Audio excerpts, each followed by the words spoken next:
তুমি কি পাগল হয়ে গেছো ভাইয়া? তোমাদের ছবি আমি এডিট করতে যাব কেন? দেখো ড্রিঙ্কস, দেখো মুখ, দেখো ছবি দেখলে তো বোঝা যায় এডিট নাকি রিয়েল। কাল তো ড্রিঙ্কস করে নেশা করেছিলে, তাই সব ভুলে গেছো। এক্ষুনি ছবি ডিলিট কর তুই। কি? কেন? এত সুন্দর রোমান্টিক ছবিটা ডিলিট করব কেন? তোর রোমান্টিকের খেতা পুরি আমি, তুই এক্ষুনি ছবিটা ডিলিট কর। না।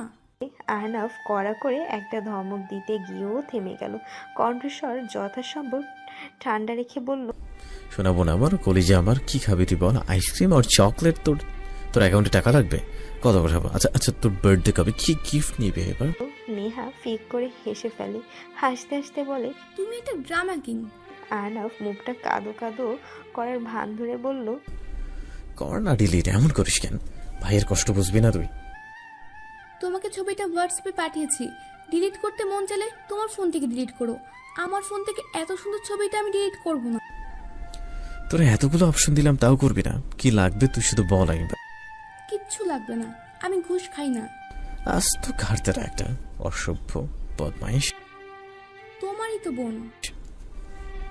আচ্ছা শোন না, ছবিটা অর্ষাকে দেখাসনি তো? এখনো না, তবে দেখাবো। মাফ চাই, এই কাজ করিস না বোন। ছবি ডিলিট করতে হবে না, শুধু কাউকে দেখাস না, এই রিকোয়েস্টটা রাখ প্লিজ। আচ্ছা। খাওয়ার টেবিলে আহনাফ অর্ষার দিকে ঠিকমতো তাকাতেও পারছিল না। বারবার মনে শুধু একটা প্রশ্নই ঘুরপাক খাচ্ছিল, অর্ষা কি জানে এসব, নাকি নেশা বা ঘুমের ঘোরে ছিল? এই প্রশ্নগুলো তো অর্ষাকে করাও যাবে না। কি যে এক অশান্তির ভেতরে সে আছে। সেদিন দুপুরেই ওরা ফুপির বাড়ি থেকে নিজেদের বাড়ি জরিক শহরে ফিরে আসে। ফুপা ফুপি, নিহিত আর নেহা অনেক রিকোয়েস্ট করেছিল আজকের দিনটা যেন অন্তত থেকে যায়, কিন্তু আহনাফ রাজি হয়নি। সকালেই ফিরে আসতো, ঘুম থেকে উঠতে লেট হয়, দুপুরে রওনা দিয়েছে। বাড়িতে ফিরে অর্ষা এক নতুন আহনাফকে আবিষ্কার করলো। মানুষটা মনে হয় আর আগের মতো গম্ভীর নেই, রাগ করে না, ধমক দেয় না, কেমন জানি চুপচাপ থাকে, মুখের দিকে তাকিয়ে কথা বলে না, এড়িয়ে চলে। প্রথম প্রথম বিষয়টা অর্ষা পাত্তা না দিলেও এখন দিচ্ছে। তার হঠাৎ পরিবর্তন মানতেও কষ্ট হয়। লিলিয়া আর স্মিথ ফিরে আসার পর অর্ষা আবারও আহনাফের রুমে ফিরে এসেছে। ভেবেছিল এবার হয়তো আহনাফ স্বাভাবিক আচরণ করবে, কিন্তু ভাবনা ভুল ছিল। আরও যেন নিজেকে গুটিয়ে নিচ্ছিল আহনাফ। এদিকে ওর পরিবর্তনে দুঃখে কষ্টে কান্না পায় অর্ষার। আজকে পরীক্ষার রেজাল্ট দেবে বলে সকাল থেকেই চিহ্নিত ছিল গ্যাঞ্জাম পার্টি। সকাল হতে না হতেই সবাই মিলে ভিডিও কলে এসেছে। চুপচাপ নীরবতা চলছে শুধু। আশিক কটন বার দিয়ে কান চুলকিয়ে বলে, কাহিনী কি মামা? সবাই এমন চুপ করে হাসিস কেন? জামাই মরে গেছে নাকি তগর? আজে বাজে কথা বলবি না একদম। তাইলে কি কমু? আমি এখন চুপ করে থাকবো? থাক, চুপ থাক। কিন্তু কারণ কি? রেজাল্ট দিবে যে, জানিস না? টেনশন হচ্ছে বাল। জানি তো, কিন্তু টেনশন করে লাভ কি? বিশেষ করে তুই, অর্ষা, জুই একদম নিশ্চিন্তে আছিস। তোদের তো বিয়েও হয়ে গেছে।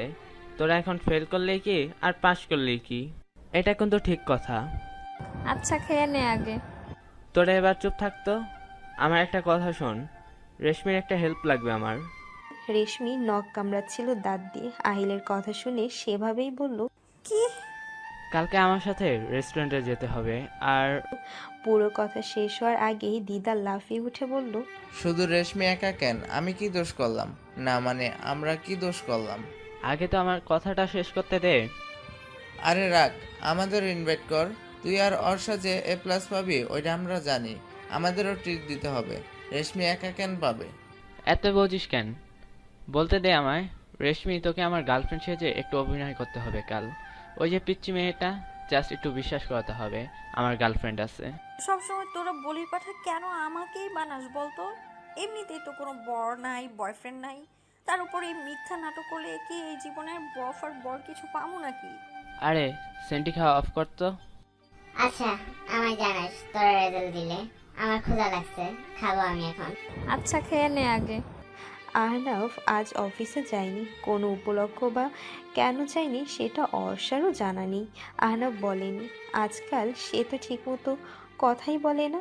খেতে বসতে গিয়ে জানালা দিয়ে দেখলো গ্লোরিয়া আর হেলেন আজ আবার এসেছে, আর আহনাফও সেখানেই রয়েছে। আবার গ্লোরিয়ার সাথে এমন হেসে কথা বলা সহ্য হচ্ছিল না। সে আপেলে কামড় বসে মুখ গম্ভীর করে তাকিয়ে আছে। স্মিথকে নিয়ে বাইরে যায়, বাড়ির সামনে ঘাসের উপর বসে মিছে গল্প করে স্মিথের সাথে। তার দৃষ্টিও মন তো সামনের দিকেই ছিল।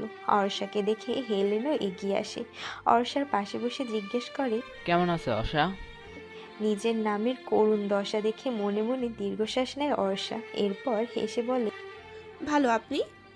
আমিও ভালো। সাদা জামায় অনেক সুন্দর লাগছে তোমায়, পুরাই পরীর মতো। থ্যাঙ্কস। এরপর হেলেন গল্প জুড়ে দেয়, এই গল্প সেই গল্প, শেষই নেই যেন। প্রথমে অর্ষার বিরক্ত লাগলেও এখন ভালো লাগছে, কারণ এই দেশ সম্পর্কে সে অনেক কিছুই জানতে পারছে। আহনাফ আর গ্লোরিয়াও ওদেরকে গল্প করতে দেখছিল। কথা বলতে বলতে হেলেন থেমে যায়, হাত বাড়িয়ে অর্ষার দিকে। সহসা এমন হয় ঘাড় একটু পিছিয়ে নেয় অর্ষা। হেলেন অর্ষার চুল থেকে ছোট একটা পোকা এনে হেসে বলে, এই পোকাটা তোমার চুলে ছিল? হঠাৎ করে তখন গ্লোরিয়া আর আহনাফের আগমন ঘটে সেখানে। অভাবনীয় একটা কাজ করে বসে আহনাফ অর্ষার হাত ধরে উঠিয়ে দাঁড় করায়। গ্লোরিয়া হেলেন আর স্মিথের দিকে তাকিয়ে বলে, সবাই ভেতরে আসো। এরপর অর্ষার হাত বগল দাবা করে ভেতরে নিয়ে যেতে যেতে বিড়বিড় করে বলল, এত হি হি হা হা ভালো নয়, বুঝছো? অপ্রতিভ দৃষ্টিতে স্থির তাকিয়ে রয়েছে অর্ষা আহনাফের দিকে। অর্ষা দুর্বোধ্য হাসে। হুটহাট এই লোকটার হয় কি? বিড়বিড় করে সে কী বা বলছে। ড্রয়িং রুমে গিয়ে হাত ছাড়ে আহনাফ। সোফার উপর বসে ফোঁস করে দীর্ঘশ্বাস ফেলে। না তাকিয়েও স্পষ্ট বুঝতে পারছে চার জোড়া বিস্ময় করার দৃষ্টি তার দিকেই নিবন্ধ। অস্বস্তিতে গাঢ় হয়ে যাচ্ছে সে, কিন্তু বাইরে সে চেষ্টা করেছে নিজেকে স্বাভাবিক দেখানোর। পায়ের উপর পা তুলে বসে পা নাড়াতে নাড়াতে নার্ভাসনেস দূর করার আপ্রাণ চেষ্টা করছে। লজ্জায় সংকোচে পাশে উপস্থিত মানুষটার দিকে তাকাতেও পারছে না। হঠাৎ করে যে তার কি হলো? কোন ভূত ধরেছিল? ভূত নাকি পেতনি? শেওড়া গাছের পেতনি নিশ্চয়ই তার ঘাড়ে চেপে বসেছিল, নতুবা সে এমন হাস্যকর একটা কাণ্ড কেন ঘটাতে যাবে? বিরক্তিকর। আহনাফ অনেকটা সাহস নিয়ে পাশে ওদের দিকে তাকালো। এবার আরও বেশি নার্ভাস হয়ে গেল সে। সবাই চোখ দুটো গোল গোল করে তার দিকে তাকিয়ে রয়েছে কেন? কি এমন অসম্ভব অদ্ভুত কাজটা সে করে ফেলেছে? আহনাফ হাসার চেষ্টা করে বলল, কি ব্যাপার, দাঁড়িয়ে কেন? বসো তোমরা। হেলেন আর গ্লোরিয়া পাশের ডাউ সোফায় বসলো। অর্ষা নিজেও কিছুটা লজ্জা পেয়েছে, তাই সে বসলো না। স্মিথকে নিয়ে কিচেনে যেতে যেতে বলল, আমি কফি নিয়ে আসছি।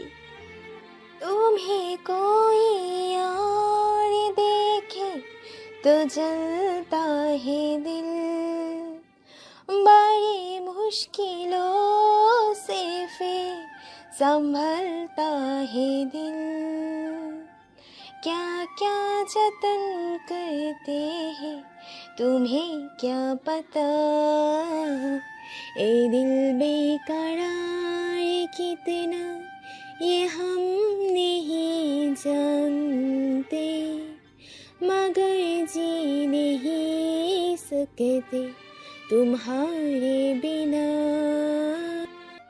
ভেতরে কেন আসতে বললে? আহনাফ ধমকায়, মুখে বিব্রতকর হাসির ছটা। কেন ভেতরে আসছে বলছে তা সে তো নিজেও জানে না। সব দোষ ওই অদৃশ্য শেওড়া গাছের পেতনির। সে বিবৃতকর হাসিটা হেসেই বলল, আসার পর থেকেই তো বাইরে দাঁড়িয়ে আছো, খাবে না নাকি? বাইরেও খেতে পারতাম, ওখানেই তো বেশ ভালো লাগছিল। খাওয়ার পর না হয় আবার খাওয়া যাবে। অর্ষা কফি নিয়ে আসে তখন। সবার হাতে কফি দিয়ে চলে যাওয়ার মুহূর্তে হেলেন পিছু ডাকে। অর্ষা ঘুরে দাঁড়ানোর পর হেলেন বলল, তুমি কি খাবে না? অর্ষা এবার আহনাফের দিকে তাকালো। আহনাফ তীক্ষ্ণ দৃষ্টিতে ওদের দিকেই তাকিয়ে আছে। এবার চোখাচোখি হয়ে গেল দুজনের। দৃষ্টি সরিয়ে অর্ষা হেলেনের দিকে তাকালো। স্মিথ হেসে বলল, আপাতত ইচ্ছে করছে না। কফি খেতে কি আবার ইচ্ছে লাগে নাকি? যাও কফি নিয়ে আসো, একসাথে খেতে খেতে আড্ডা দেই। এভাবে বলার পরও মুখের উপর না করাটা অভদ্রতা। তাছাড়া হেলেন আহনাফের বন্ধু, বাড়িতে এসেছে গেস্ট হয়ে, তাকে তো আর অপমান করা যায় না। তাই সে হেসে বলল, আচ্ছা। অর্ষা কিচেন থেকে নিজের জন্য কফি এনে হেলেনের পাশে সিঙ্গেল সোফাটিতে বসল। কফির মুখে চুমুক দিয়ে একবার সেদিকে সরু দৃষ্টিতে চাইল আহনাফ। হেলেন কফির মুখে চুমুক দিয়ে বলল, আজ নাকি তোমার রেজাল্ট দিবে? হ্যাঁ, কখন? বাংলাদেশের সময়ে দুপুর 12টার মধ্যেই বা তার কিছুক্ষণ বাদে রেজাল্ট পাবে সবাই। তার মানে তো সুইজারল্যান্ডের সময় 8টা পরই পেয়ে যাবে। হুম। তাহলে তো আর বেশি সময় নেই, এখন তো 7:50 বাজে অলরেডি। অর্ষা নিরুত্তর থেকে মৃদু হাসল শুধু। হেলেন বলল, জানো আজ সকাল সকাল আমরা এখানে কেন এসেছি? না তো। তোমার রেজাল্ট দিবে আজ, তাই আনাফ আমাদের ট্রিট দেবে।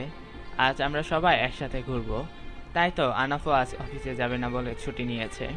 হেলেনের কথা শেষ হওয়ার পূর্বেই বিষম খায় আহনাফ। এদিকে অবাক হয়ে তাকিয়ে রয়েছে অর্ষা। সে তো এসবের কিছুই জানতো না। এখন তার ভয় লাগছে। পরীক্ষা সে ভালো দিয়েছে, কিন্তু আহনাফের এত পজিটিভ ভাবনা দেখে ভয় লাগছে। যদি রেজাল্ট ভালো না আসে, সে কেন আগেই তার বন্ধুদের ট্রিট দেওয়ার কথা বলল? অ্যাটলিস্ট রেজাল্ট জানার পর তাদের ট্রিটের কথা বলতে পারতো। এতক্ষণ রেজাল্ট নিয়ে তার মাঝে কোনো উত্তেজনা ছিল না, কিন্তু এখন ভয়ে উত্তেজনায় হাত পা কাঁপছে। এদিকে বেফাস কথাগুলো বলে ফেলায় হেলেনের দিকে রক্ত চক্ষু নিক্ষেপ করে তাকিয়ে রয়েছে আহনাফ। এসব অর্ষার সামনে বলাটা কি খুব বেশি জরুরি ছিল? আহাম্মক একটা পরিস্থিতি কিভাবে স্বাভাবিক করবে আহনাফ কিংবা অর্ষা কেউই বুঝতে পারছে না। হেলেন হয়তো নিজের ভুলটা বুঝতে পারলো, তাই প্রসঙ্গ পাল্টিয়ে জিজ্ঞেস করল, তুমি কোন সাবজেক্ট থেকে পরীক্ষা দিয়েছো? আর্টস। এরপর কোন সাবজেক্ট নিয়ে তোমার পড়ার ইচ্ছা আছে? ইকোনমিক্স। That's good. আহনাফ এবার উঠে দাঁড়িয়ে বলল, তোর কথা বল, আমি রেডি হয়ে আসছি। লিলিয়া তখন নাস্তা নিয়ে এসেছে। আহনাফকে যেতে দেখে বলল, সকালেও তো নাস্তা করনি, এখন করবে না? রেখে দাও, পরে খাবো। অর্ষা কিছুক্ষণ বসে ওদের সাথে গল্প করতে করতে নাস্তাও করে নিল। এরপর সে রুমে চলে গেল রেডি হওয়ার কথা বলে। দরজায় ক্যাথিয়ন দাঁড়িয়েছিল, ওকে পাশ কাটিয়ে অর্ষা ভেতরে ঢুকলো। আহনাফ আয়নার সামনে দাঁড়িয়ে চুল আঁচড়াচ্ছিল। অর্ষাকে দেখে জিজ্ঞেস করলো, গল্প করা শেষ? মানে? জিজ্ঞেস করলাম গল্প করা শেষ কিনা। কি এমন গল্প করলাম? আমি কি জানি। অর্ষা অযথা আর কথা বাড়ালো না। এতদিন তো ঠিকমতো কথাই বলেনি, আর আজ যা একটু কথা বলছে তাও আবার ঠেস মেরে বলতেছে। এই লোকের পায়ের নখ থেকে মাথার চুল পর্যন্ত শুধু সমস্যা আর সমস্যা। আলমারি থেকে নিজের জামা কাপড় বের করে ওয়াশরুমের দিকে যাচ্ছিল। আহনাফ তখন পিছু রাখলো, বলল, আজ কোন ড্রেস পরছো? টপস। এসব পরার দরকার নেই। জিন্স পরো, সমস্যা নেই, বাট সাথে লং গাউন নয়তো কামিজ পরো। এটাই কি সমস্যা? এত প্রশ্ন করছো কেন বলো তো? এটাই তোমায় ভালো লাগবে না তাই বললাম, তোমার ইচ্ছে হলে পড়তে পারো। খাত্তারা। আবার আলমারির কাছে ফিরে গিয়ে মেরুন রঙের একটা কামিজ বের করে বলল, এটা পরি। পরো। অর্ষা রেডি হতে চলে যায়। শাওয়ার নিয়ে বের হয়ে দেখে আহনাফ এখনো রুমেই আছে। অর্ষা তোয়ালে দিয়ে চুল ঝাড়তে ঝাড়তে বলল, আপনি এখানে বসে আছেন কেন? ওনারা বোরিং ফিল করছে না একা একা? তা গ্লোরিয়া চলে গেছে, হেলেনার স্মিথ টিভি দেখতেছে। গ্লোরিয়া চলে গেছে শুনে মনে মনে ভীষণ খুশি হলো অর্ষা। তবে খুশিটা প্রকাশ না করে অবাক হওয়ার ভান ধরে বলল, ও মা, কেন? আজ না আমাদের সাথে ঘুরতে যাওয়ার কথা? কথা তো এমনই ছিল, কিন্তু ওর বাড়ি থেকে ফোন এসেছে, জরুরি দরকার, তাই চলে গেল। বেশ হয়েছে। এরপর সে সাজগোজ করার জন্য আয়নার সামনে বসলো। হেলেনকে তোমার কেমন লাগে? আহনাফের প্রশ্নটা শুনে কিছুক্ষণ ভ্যাবাচেকা খেয়ে তাকিয়ে থাকে অর্ষা। আহনাফ জুতার ফিতা বাঁধতে বাঁধতে বলল, বলছো না যে? কেমন লাগবে আবার? সেটাই তো জিজ্ঞেস করছি। এই প্রশ্ন কেন করছেন সেটাই তো বুঝতে পারছি না। এমনি। সে আপনার ফ্রেন্ড, ছেলে হিসেবে খারাপ নয়। তাই? জি। এই জন্যই বুঝি এত হেসে হেসে কথা বলো। কি? কিছু না বলে আহনাফ রুম থেকে বেরিয়ে যায়। অর্ষা কিছুক্ষণ ওর যাওয়ার পথে তাকিয়ে থেকে বলে, নিচে যখন গ্লোরিয়ার সাথে দাঁত কেলিয়ে কথা বলে তখন কিছু না, আর আমি হেসে কথা বললেই দোষ। এই মুহূর্তে সালমান খানের একটা গান মনে পড়ছে, প্লাস মনেও ধরেছে। मैं करूँ तो साला कैरेक्टर ढीला है। আহনাফ, অর্ষা, হেলেন আর ইসমিত এই চারজনে মিলে ঘুরতে যাওয়ার জন্য বের হলো। গাড়ি ড্রাইভ করছে আহনাফ, প্যাসেঞ্জার সিটে বসে আছে হেলেন, আর পেছনে বসেছে অর্ষা, ইসমিত। কাজবিহীন সরু রাস্তা ধরে গাড়ি এগিয়ে চলছে। গন্তব্য আজ উদ্দেশ্যহীন। যেহেতু ঘুরতে বের হওয়া হয়েছে, তাহলে সেটা একেবারে গন্তব্যহীন হয় কিভাবে? অর্ষা গাড়ির কাছ নামিয়ে দিতে বলল। আহনাফ বিনা বাক্যে কাছ নামিয়ে দিল। আচ্ছা, আমরা কোথায় যাচ্ছি? জানালা দিয়ে বাইরের দিকে তাকিয়ে প্রশ্ন করলো অর্ষা। ঠিক কার উদ্দেশ্য প্রশ্নটা করা হয়েছে তা ঠিক বোঝাও যাচ্ছে না, তবে উত্তরটা হেলেনই দিল। লং ড্রাইভে। লং ড্রাইভ শুনে অর্ষার মুখটা হা হয়ে গেল। লং ড্রাইভে যাবে, তাও কিনা আবার ফ্রেন্ড আর আন্ডা বাচ্চাকে সাথে নিয়ে? অর্ষার ভীষণ আফসোস হলো। সে নিজে এক নিরামিষ, তার কপালে জুটেছেও এক নিরামিষ। কি আর করার, সবই হচ্ছে কপাল। গাড়ি প্রথম একটা রেস্টুরেন্টের সামনে থামে। আহনাফ আগে নেমে সবার উদ্দেশ্যে বলে। नामो। অর্ষার জানতে ইচ্ছে করলো লং ড্রাইভের কথা বলে এখানে কেন, তবে আহনাফের গম্ভীর মুখ দেখে প্রশ্নটি আর করা হয়নি। শেষে রেগে যদি হেলেনের সামনেও ধমক দেয়, তখন তার চেয়ে শ্রেয় চুপ করে থাকা। আহনাফ রেস্টুরেন্টে আগে ঢুকলো। ইসমিত অর্ষার ডান হাত ধরে হাঁটছে, বাম পাশে রয়েছে হেলেন। সে ফিসফিস করে বলল, সারপ্রাইজ ওয়েট করছে তোমার জন্য। অর্ষা জিজ্ঞাসু দৃষ্টিতে হেলেনের দিকে তাকালো, তবে হেলেনের থেকে তার সুন্দর হাসিটা ব্যতীত কোনো উত্তর পেল না। ভেতরে যাওয়ার পর সবাই মিলে একটা টেবিল বসে দখল করলো। কিছুক্ষণ বাদে একজন ওয়েটার এসে সুন্দর একটি কেক দিয়ে যায়। অর্ষা উচ্ছ্বাসিত কণ্ঠে জানতে চায়, আজ জন্মদিন নাকি কারো? প্রশ্নটা ইংরেজিতে করায় হেলেন আর ইসমিতও বুঝতে পারলো। হেলেন হেসে বলল, না, কেকের উপর লেখাটা দেখো। অর্ষা মাথাটা একটু উঁচু করে লেখাগুলোর দিকে তাকালো। সেখানে লেখা, congratulation for your brilliant result. Orsha বিস্ময়ে হতবাক অর্ষা। সে তো এখনও তার রেজাল্টই জানে না। বাইরে ঘুরতে আসা চক্করে গ্যাঞ্জাম পার্টির সাথে কথাও হয়নি। কি এসেছে তার রেজাল্ট? এবার আহনাফ, হেলেন আর ইসমিত সমস্যারে বলল, Congratulations। আপনি জানেন আমার রেজাল্ট? প্রশ্নটি অর্ষা আহনাফের উদ্দেশ্যে করেছে। আহনাফ মৃদু হেসে মাথা নাড়িয়ে বলল, হ্যাঁ, আহিল জানিয়েছে গোল্ডেন প্লাস। খুশিতে চোখ মুখ চকচক করে ওঠে অর্ষার। আনন্দে এবার কান্না পাচ্ছে। আহনাফ তখন শীতল কণ্ঠে বলল, তুই অনেক ভালো স্টুডেন্ট, আহিল এটা বলেছিল, আর আজকে প্রমাণও পেলাম। সত্যি বলতে আমি ভীষণ খুশি হয়েছি। এ কথার পর আর অশ্রু আটকে রাখা গেল না। দুফোঁটা অশ্রুকণা চোখের কার্নিশ বেয়ে গড়িয়ে পড়ল। একসাথে কেক কেটে অল্প কিছু খাওয়া দাওয়া করে আবার চারজনে মিলে ঘুরতে বের হলো। রেস্টুরেন্টে থাকতে আমিনা বেগম আর জহির চৌধুরীর সাথেও কথা হয়েছে। তারা অর্ষার রেজাল্ট শুনে ভীষণ খুশি হয়েছে। বন্ধুদের সাথে বাড়িতে ফিরে জমিয়ে আড্ডা দেবে বলে এখন খুব একটা কথা হয়নি। অর্ষা, আহিল, জুয়ের গোল্ডেন A+ এসেছে। রেশমি আর দিদার A+ পেয়েছে, আর লামিয়া আশিকের A গ্রেড এসেছে। একটুর জন্য প্লাস মিস। শুধু এতটুকু কথা হয়েছে সকলের। ঘোরাঘুরি শেষ করে রাতে বাঙালি রেস্টুরেন্টে খাবার খেতে এসেছে সবাই। হেলেন ঝাল একদম খেতে পারে না, তবুও জেদ ধরে ঝাল খেয়েছে। এখন তার করুণ অবস্থা। অর্ষা পানির বোতল, জুসের বোতল এগিয়ে দিল। এসব কিছুই আহনাফ দেখলো সরু দৃষ্টিতে। ঝালে হাহুতাশ করতে করতে হেলেন বলল, আর জীবনেও বাঙালি রেস্টুরেন্টে খাবো না। বাঙালি রেস্টুরেন্টে দোষ নেই, ঝাল ছাড়া খাবার, কম ঝাল দেওয়া খাবারও ছিল। আপনি তো ইচ্ছে করে এই ডিশ নিলেন। আমি কি জানতাম নাকি তোমরা এত ঝাল খাও? ঝালে চোখ মুখ লাল করে বলল হেলেন। আহনাফ মিষ্টি জাতীয় খাবার এগিয়ে দিল। সেখান থেকে অল্প কিছু খেয়ে কিছুটা ঝাল কমার পর সবাই এবার বাড়িতে যাওয়ার উদ্দেশ্যে বের হয়। হেলেনকে বাসায় ড্রপ করে দিয়ে ওরা নিজেদের বাড়ির উদ্দেশ্যে যায়। ইসমিত অর্ষার গা ঘেঁষে ঘুমিয়ে পড়েছে। অর্ষা ইসমিতের মাথাটা কোলের উপর নিয়ে পিঠে হালকা চাপড় দিতে লাগলো, যাতে ঘুমটা ভালো হয়। আহনাফ ভিউ মিররে তাকিয়ে এসব দেখছিল। অর্ষাও যে আহনাফকে খেয়াল করেনি বিষয়টা এমনও নয়, কিন্তু আবার গম্ভীর আহনাফকে দেখে তার মনটা খারাপ হয়ে যায়। এতক্ষণ তো বেশ ভালোই ছিল, হঠাৎ করে তাহলে আবার কি হলো? অর্ষা ভাবনার মাঝেই আহনাফ গাড়ি ব্রেক করে, ভিউ মিররে অর্ষার দিকে তাকিয়ে বলে, নামো, আমি গাড়ি গ্যারেজে রেখে আসছি। স্মিথকে কোলে তুলে নিল অর্ষা। আহনাফ নেমে গাড়ির দরজা খুলে দিল। অভিমানী দৃষ্টিতে তার দিকে অর্ষা তাকালেও আহনাফের দৃষ্টি ছিল ভাবলেশীন। অর্ষা মনমরা হয়ে বাড়ির ভেতরে প্রবেশ করে। আহনাফ ওর যাওয়ার পথে কিছুক্ষণ তাকিয়ে থেকে মৃদু হাসে।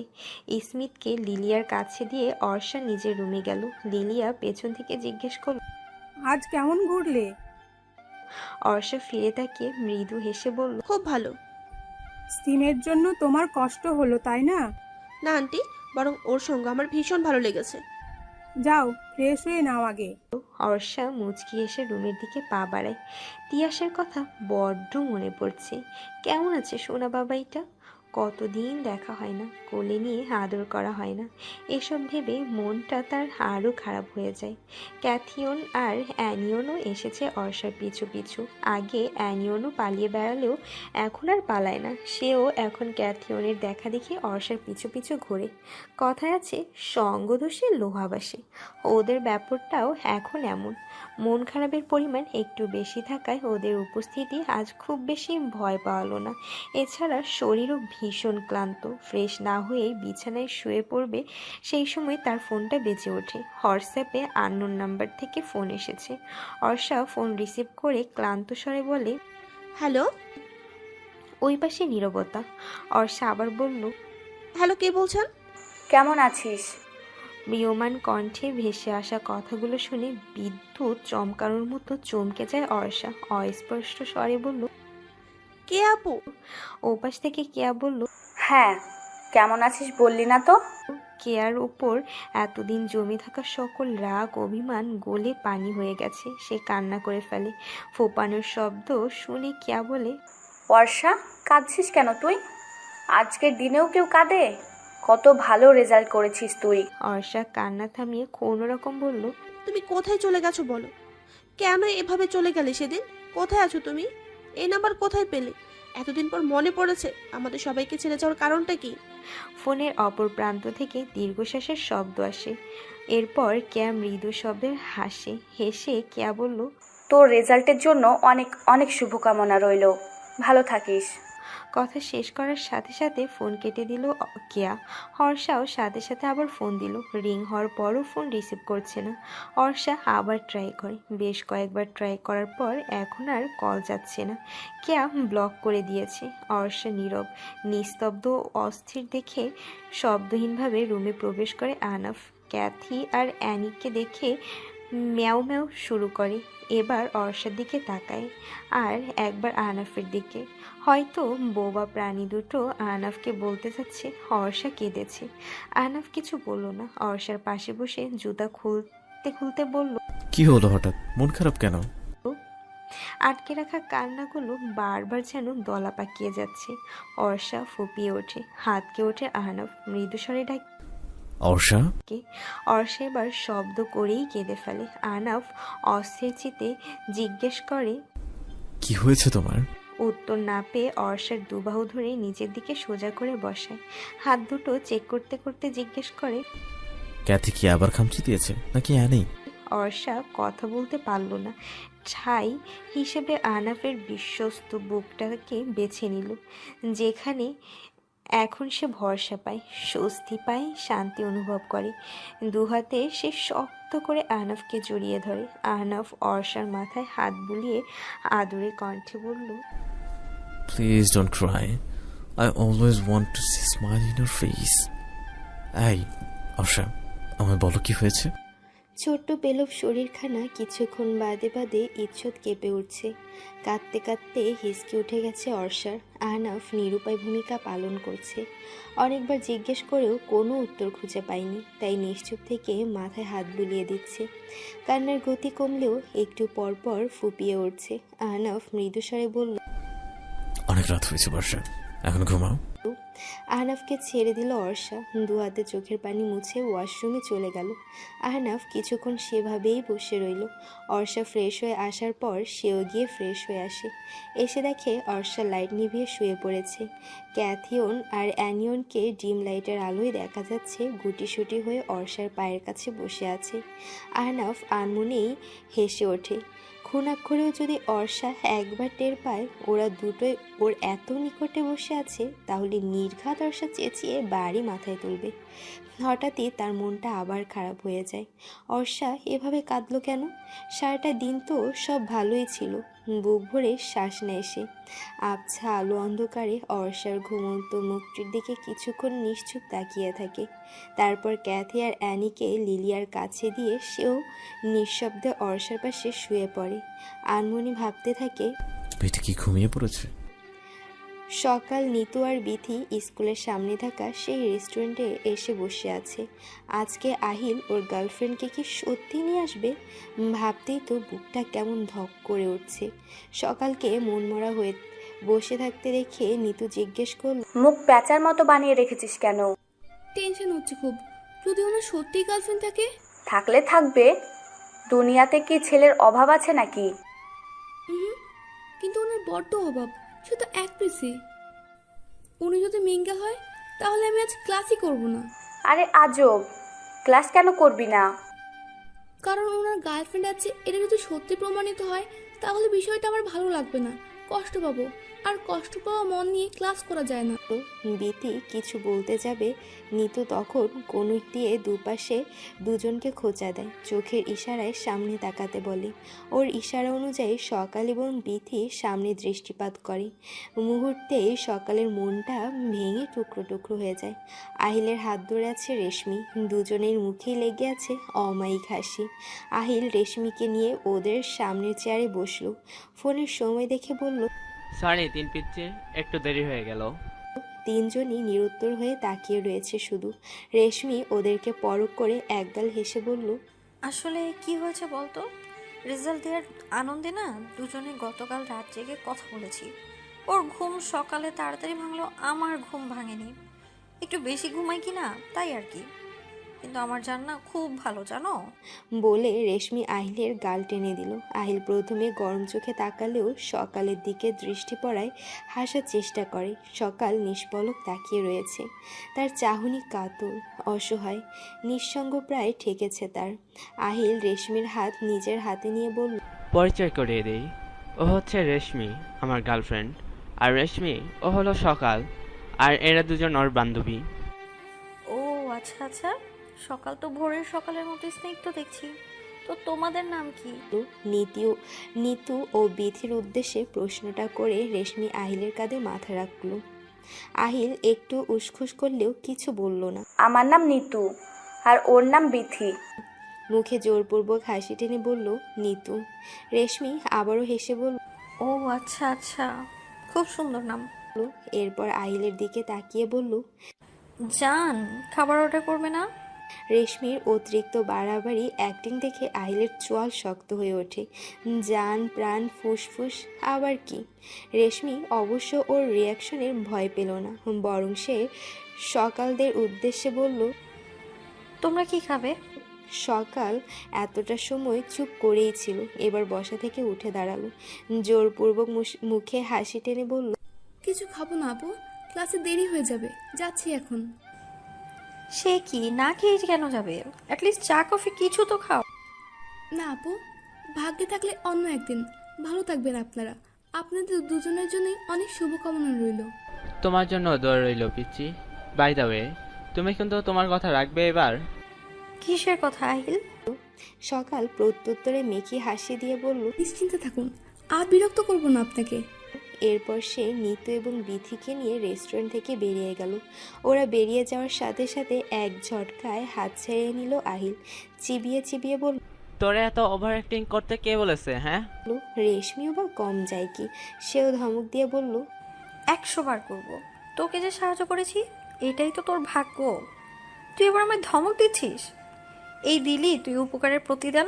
একটু গার্লফ্রেন্ড সেজে না হয় একটু কথাই বলেছিস, এতে এমন আর কি বা উদ্ধার করে ফেলেছিস শুনি? আহিলের বাচ্চা, পোল্ট্রি খাইলি না তুই? দাঁড়া, এক্ষুনি আমি মেয়েটাকে সব বলে দিব। অবস্থা বেগতিক দেখে আহিল দ্রুত রেশমির হাত চেপে ধরে, গাল নরম করে বলে, সরি, প্লিজ রাগ করিস না, প্লিজ। আসলে আমরা বন্ধু তো, এরকম রোমান্টিক অভিনয় করতে ভীষণ অস্বস্তি লাগছিল। প্লিজ রাগ করিস না ইয়ার। রেশমি গাল ফুলিয়ে রাখে। আহিল আবার অনুনয় করে বলল, প্লিজ। রেশমি শুনলো না, হাত ছাড়িয়ে চলে যাওয়া ধরলো। কয়েক কদম এগিয়ে গিয়ে আবার ফিরে আসলো। আহিলের করুণ মুখের দিকে তাকিয়ে গম্ভীর হয়ে বলল, আচ্ছা ঠিক আছে, রাগ করবো না। এখন আমি যা খাবো তুই তাই খাওয়াবি, আর বাড়িতেও পার্সেল করে দিতে বলবি, ঠিক আছে? আহিল হেসে ফেলে, হাসতে হাসতে বলে,